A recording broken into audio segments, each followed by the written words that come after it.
Moi, en troisième, j'étais pas fanat de l'école. Je pense que c'est possible pour certains d'entre vous.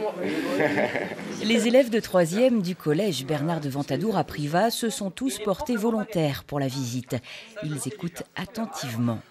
Donc administratif, c'est les factures clients, les factures fournisseurs, les salaires.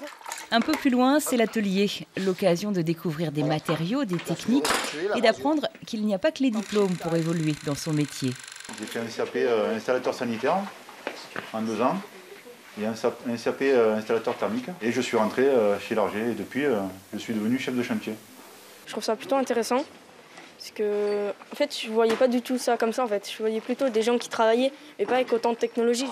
Il y a quelques filles dans le groupe de collégiens et ça tombe bien, c'est notamment elles que le BTP veut attirer. Plus tard, j'ai envie de faire architecte, donc quand on m'a dit ça, je voulais directement venir pour voir à quoi ça ressemblait en fait, qu'il n'y ait pas assez de filles.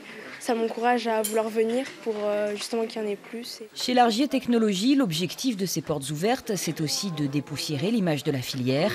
Ici, on s'adapte aux nouveaux marchés et aux nouveaux outils. Cool. Ouais.